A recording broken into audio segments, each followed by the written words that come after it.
इतने बड़े पैमाने पर सुधार के लिए साहसपूर्ण दूरदर्शिता की आवश्यकता होती है। देश में चुनाव को एक साथ संपन्न कराने के लिए संसद में पेश किया गया विधेयक एक और ऐसा प्रयास है जिसके द्वारा सुशासन को नई आयाम दिया जा सकते हैं। एक राष्ट्र एक चुनाव की व्यवस्था से शासन में निरंतरता को बढ़ावा मिल सकता है। नीति निर्धारण से जुड़े निष्क्रियता समाप्त की जा सकती है। संसाधनों की अन्यत्र खर्च हो जाने की संभावना कम हो सकती है तथा वित्तीय बोझ को कम किया जा सकता है। इनके अलावा जन हित में अनेक अन्य लाभ भी हो सकते हैं।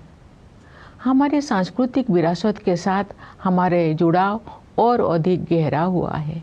इस समय आयोजित हो रहे प्रयागराज महाकुंभ को उस समृद्ध विरासत की प्रभावी अभिव्यक्ति के रूप में देखा जा सकता है।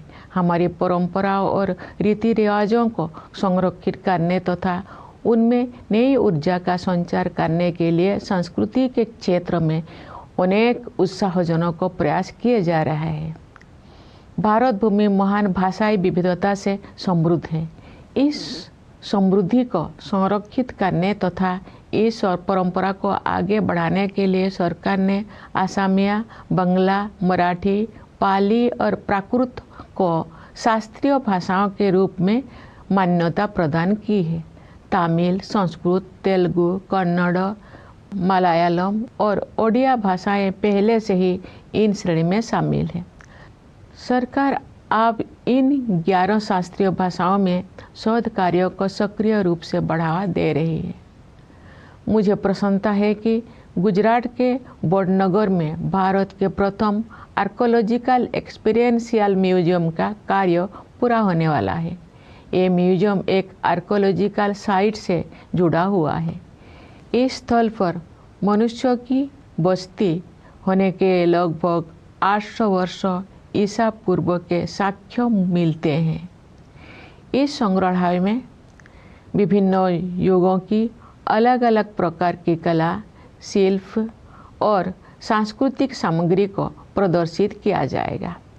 प्यारे देशवासियों, आज की हमारी युवा पीढ़ी काल के भारत का निर्माण करेगी।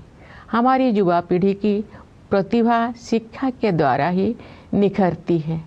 इसलिए सरकार ने शिक्षा के क्षेत्र में निवेश को बढ़ाया है तथा शिक्षा से संबंधित प्रत्येक मानव में सुधार के लिए समग्र प्रयास किए हैं। अब तक के परिणाम उत्साहवर्धक रहे हैं।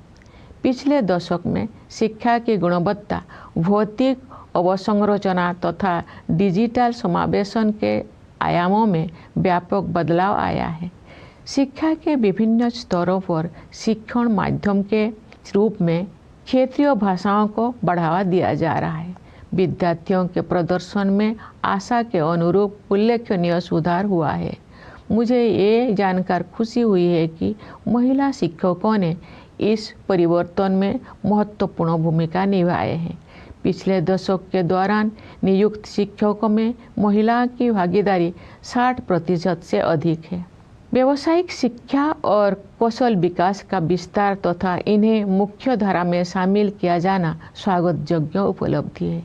इस प्रक्रिया को आगे बढ़ाते हुए आप हमारे युवाओं को योजनाबद्ध तरीके से कॉरपोरेट सेक्टर में इंटर्नशिप के अवसर प्रदान किए जा रहा है।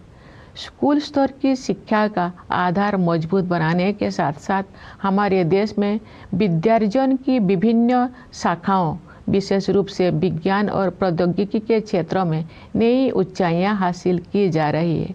इंटेलेक्चुअल प्रॉपर्टी फाइलिंग की दृष्टि से भारत का विश्व में छोटा स्थान है। ग्लोबल इनोवेशन इंडेक्स में भारत की रैंकिंग लगातार बेहतर हुई है। वर्ष 2020 में भारत 48वें स्थान पर था। स्थिति में सुधार करते हुए वर्ष 2024 में भारत 39वें स्थान पर आ गया है।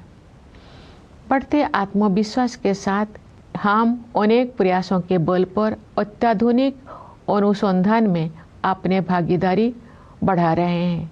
नेशनल क्वांटम मिशन का उद्देश्य प्रौद्योगिकी के इस नए क्षेत्र में एक जीवंत और नवीन इकोसिस्टम को विकसित करना है।